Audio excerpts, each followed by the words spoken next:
Hey, it's Steve Kiles, and I wanted to share with you the question that can turn a no into $1 million opportunity.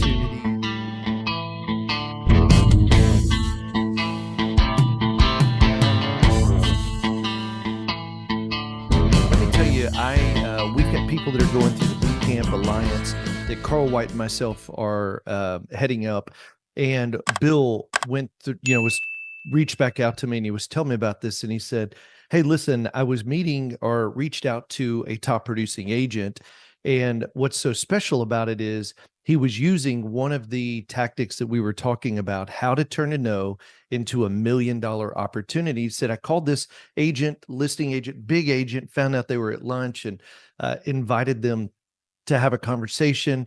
Would love to hear their story, what they're doing to have great success so that we can see if it's a great partnership." And she said, "Hey, I've already got a lender," which we've all heard that, right? "Hey, I already got a lender, already work with somebody. Hey, just send me an email." Maybe you're trying to meet with a top producing qualified agent to earn their business and to build relationships. And you'll hear things like, "Hey, I already got a lender." Well, of course they do. Or, "Hey, I'm busy right now. Why don't you send me an email?"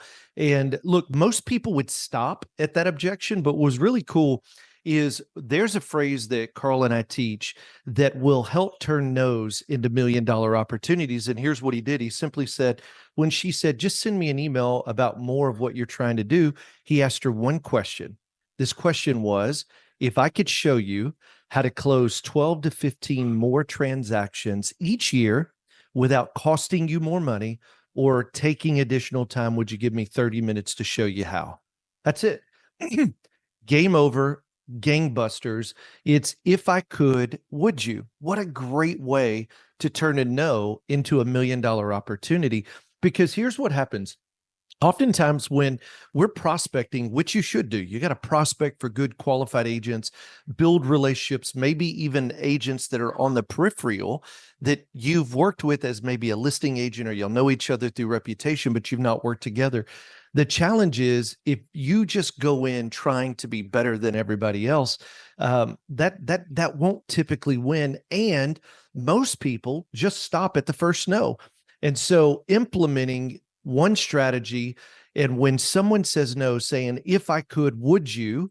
And we have what we call the follow-up refer back program, exceptional program inside the marketing animals.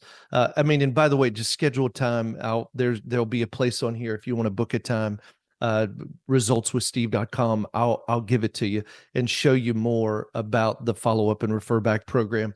But what we do is we just tie it to this conversation, which is, if I could show you how to close an additional 12 to 15 loans a year without taking more time or costing you money, would you give me 30 minutes to show you how? That's it. Super simple.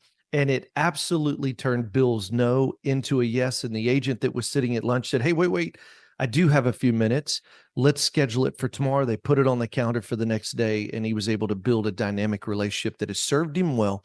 And he's closed millions of dollars in loan volume because of knowing what to say when he got his first no. Instead of just saying no, he said, "You know what? I've got a response to that," which would compel them to be curious enough to say, "You know what? If you could show me how to close 12 to 15 more loans a year, then I would be willing to give you time to show me how to do that." And so we use the follow-up, refer back. It's a great script. It'll help you turn no's into yeses.